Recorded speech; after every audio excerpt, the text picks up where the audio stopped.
Germany is standing on a path where things could change entirely. A new political force is rising, and it could be a game changer not only for Germany, but also for the entire EU. Hi and welcome to TFI Global, the foreign affairs and geopolitical analysis arm of the TFI Media Group. I'm your host Vedika. Let's begin. Germany, renowned for its economic might, is standing in the midst of a recession thanks to the unanticipated repercussions of Russian sanctions. The fourth largest economy in the world has been hit hard by a decline in the euro and an unexpected contraction during the first quarter of 2023.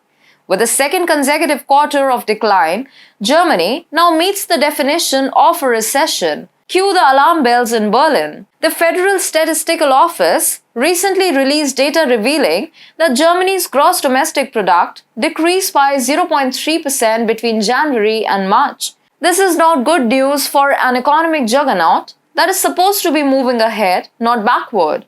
The situation is dire, and even the most optimistic German is losing their patience with the German Chancellor. To make matters worse, companies are jumping ship from Germany like rats fleeing a sinking ship.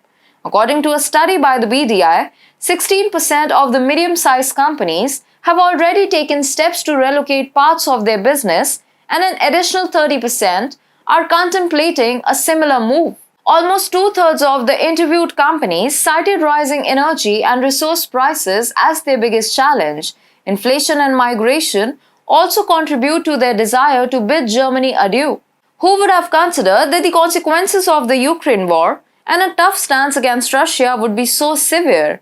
Chancellor Olaf Scholz certainly didn't see this coming. Just a year ago, Scholz was riding high with an impressive 60+ approval rating, while his opponents were nowhere to be found.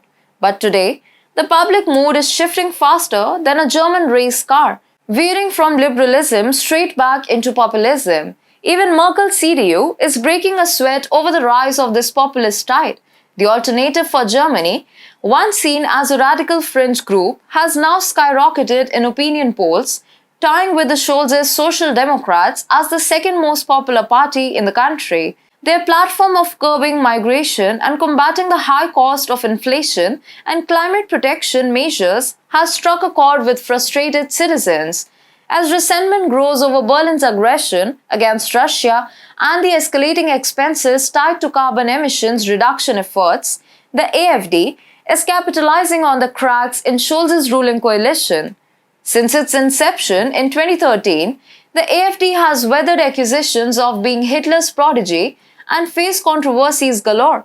Both the CDU and SPD have labeled them too radical, but the German people are showing appreciation for a party that champions German unity. Now, not only is the future of Olaf Scholz looking bleak, with the Greens and CDU breathing down his neck, but a new challenger has emerged in the form of the AfD.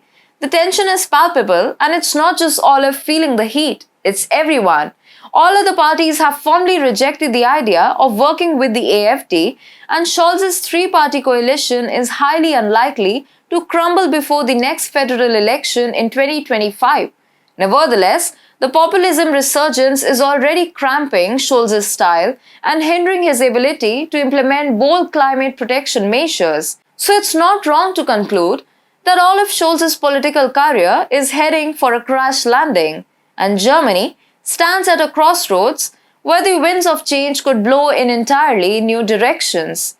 The AfD could be a game changer not just for Germany but for the entire EU. The wave of conservatism is crashing upon Berlin's shores, and it remains to be seen how it will reshape the political landscape. So buckle up, folks. The German Chancellery is in for a wild ride, and only time will tell if they can weather the storm. But for now, Scholz has no other option rather than sitting and twiddling his thumbs.